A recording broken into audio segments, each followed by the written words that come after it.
Hey, what's up? It's me again, Nick Simons. I think it's still December 22nd, 2021. Charlie just left. I've had a good breakthrough. Things aren't really like as bad as I thought they were.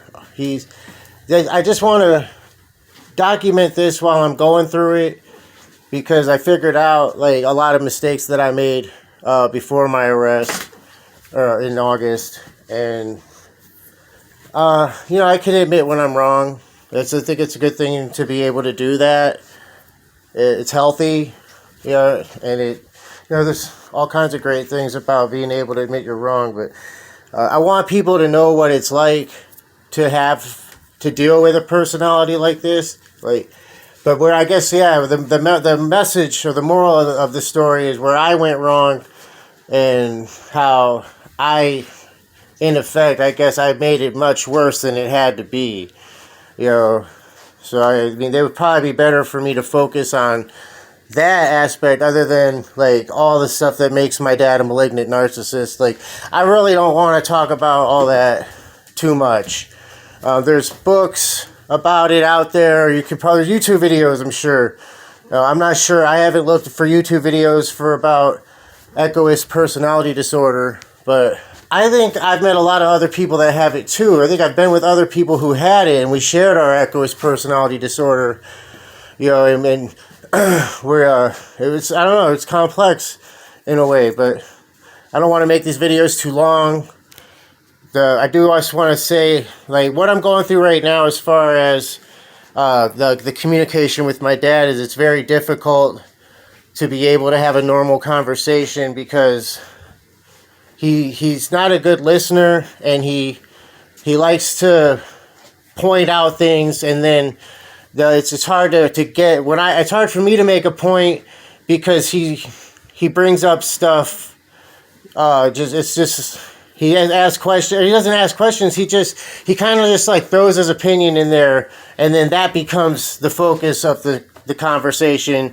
So it's hard for me to get to the point I'm trying to make, and it's frustrating to talk to him because I get sidetracked about and I'm not able to like express myself, and he's pretty aggressive, and if he gets tired of if we're having a discussion and he gets tired of it, he's very abrupt about just quitting the conversation, and it's I don't know, it's just weird. I don't know everything. I'm hoping to learn about this stuff as I go along, and learn more, because I identified that, okay, I've got that, he's got that, and but before I got arrested, I was pretty much playing the victim of what, like, it's not like what he did wasn't real, but I played the victim, and then he was playing the victim of what I was doing to him, so we were just like two victims going at it, and neither one of us had the balls to do what we should have did. Like, he should have made me leave, There's no reason, if he felt like he was being taken advantage of and stepped on, then there's no merit in allowing me to stay here if that's how he really felt.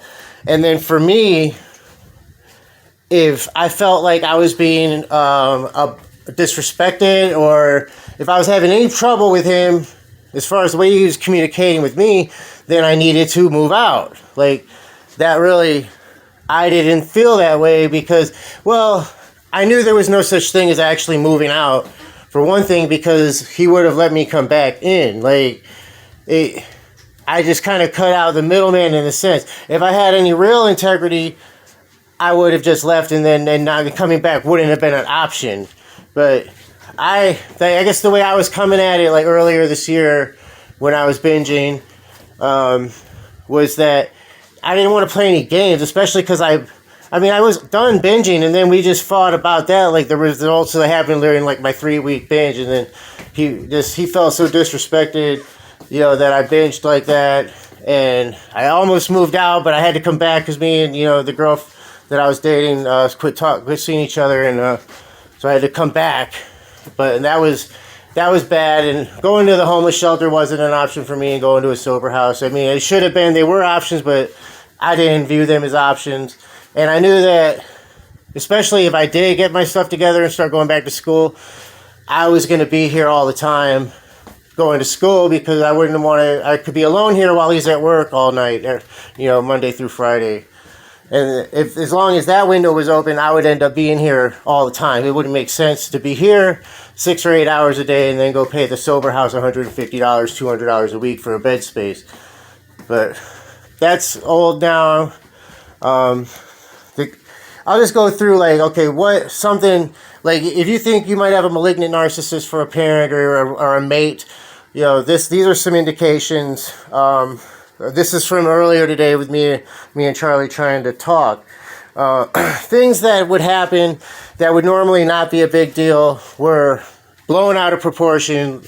Every time he gets a little bit annoyed, it's an invitation to be aggressive, for him to be aggressive.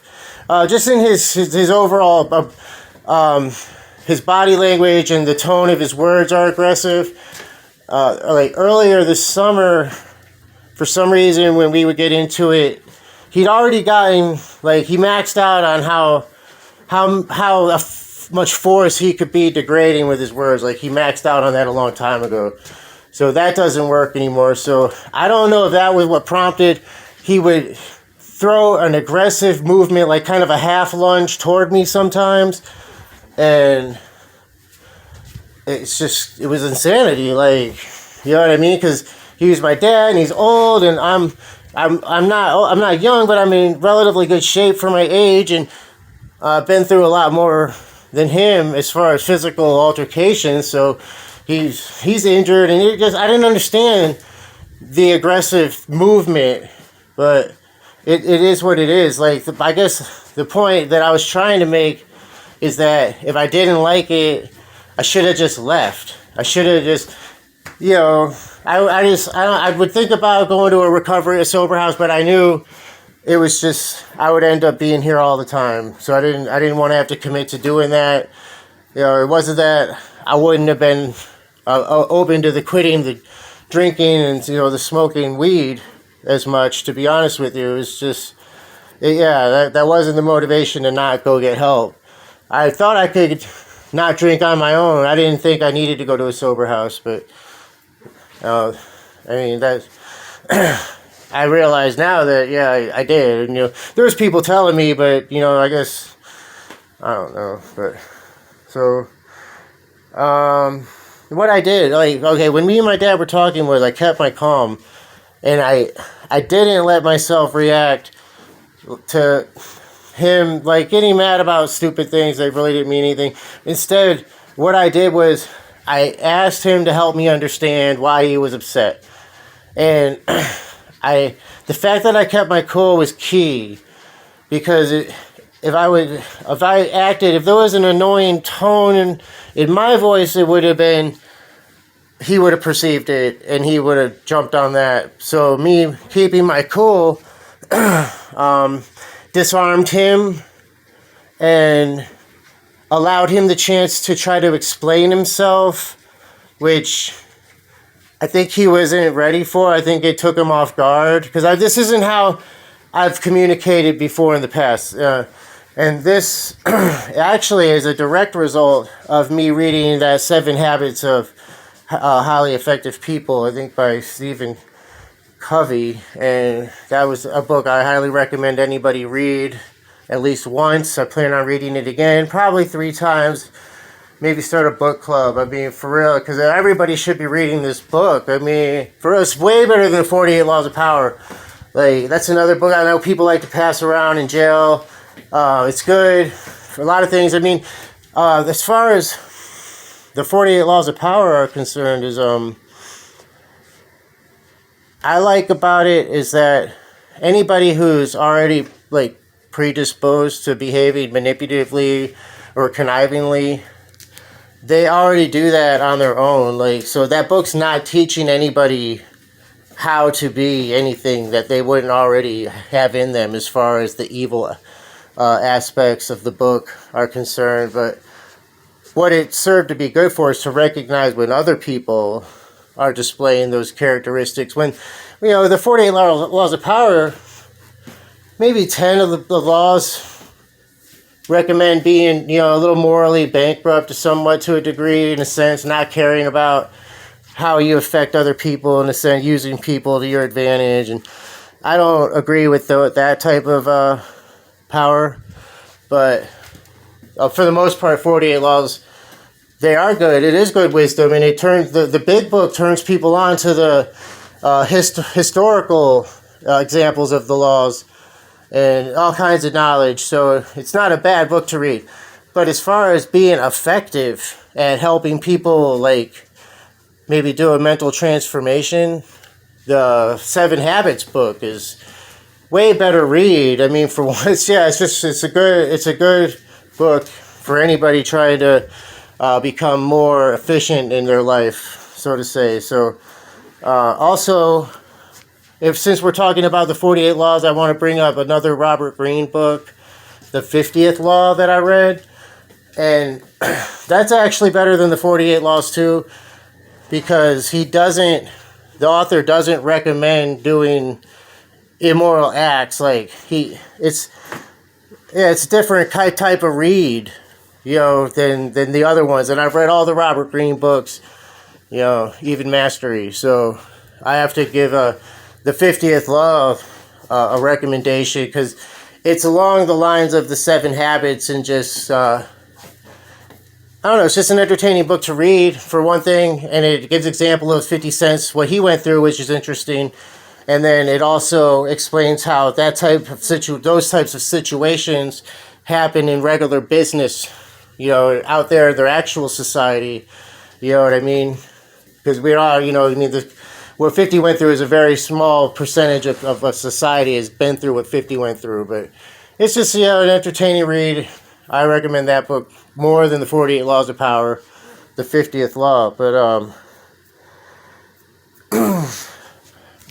yeah, I just going back and forth with my dad. It's a stressful experience for me. I miss when me and him, when I was learning from him, and when we were learning things together for a while. But because I went to college, I know more about stuff now than he does. I know the real version of what's really going on, based on what I learned in behavioral science. I mean, in the sense that I have a greater understanding, of why people behave the way they do, and why societies, exist the way they do. Just because it's a liberal arts class, so I've taken all those awareness classes. And what I found, mainly about like psychology and sociology, is that probably 70% of people are wrong. If they're just using their common sense to try to figure out, if they haven't been educated on psychology and sociology, they're just using their common sense, which always served them well. That's the thing. This smart people are especially victim to this, like assuming they're correct, thing based on their common sense. So, but there's subjects that require deeper study, that go beyond, what your common sense can tell you, and that's what the college education has provided me. So I figured out why they make a distinction between college educated voters and non-college educated voters. It's all too painfully clear, to be honest with you. But most parents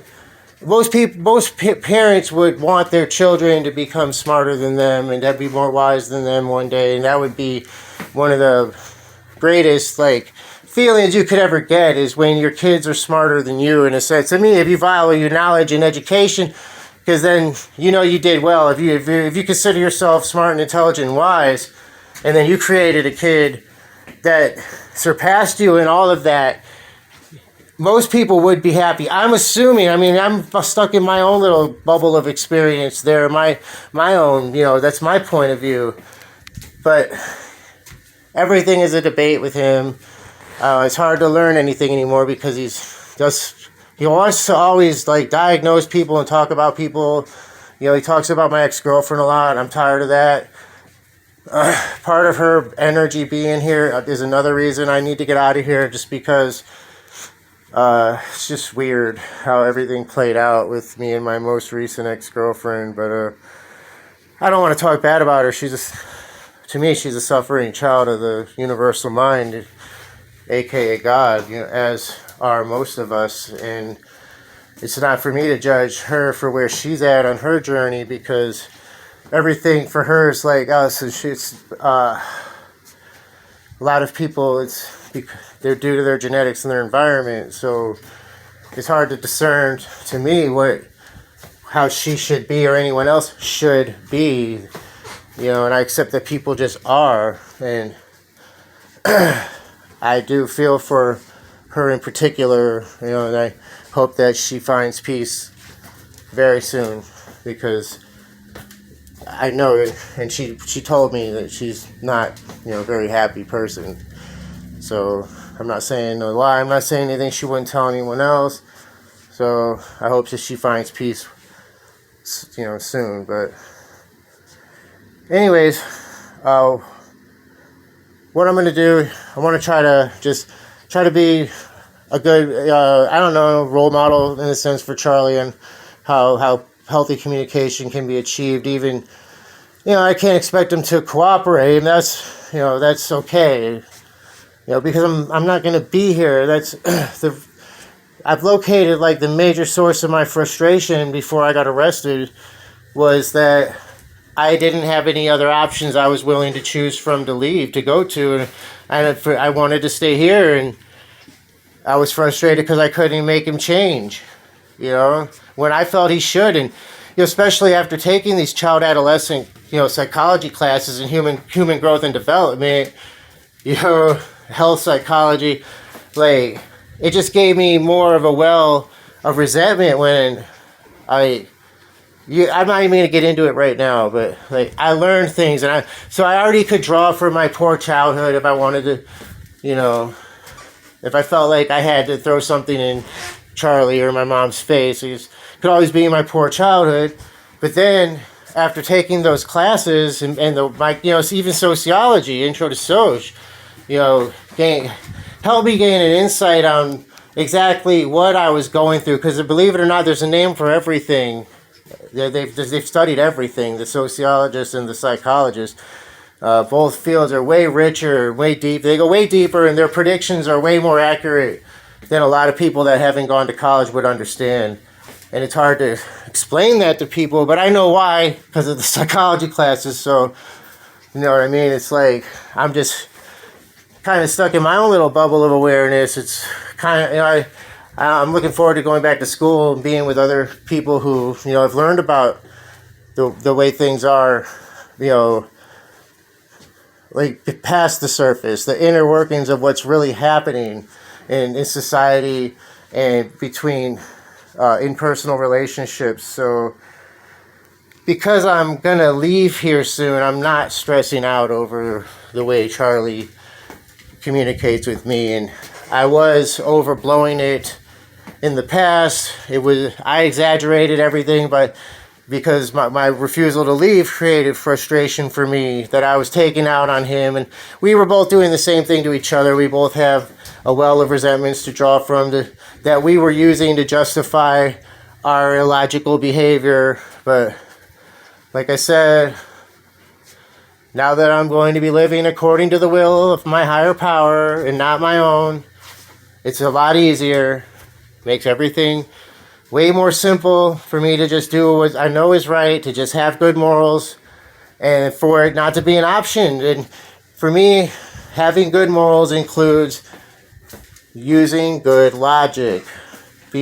Not justifying behavior I know is wrong. Now, what's the point of having logic if you're just going to abuse it like that, to just use it to try to fit a narrative that you want to achieve or an effect you want to have people? It's not how I'm living, because it's not up to me anymore. I don't create my own standards anymore. I live up to the standards of my higher power. So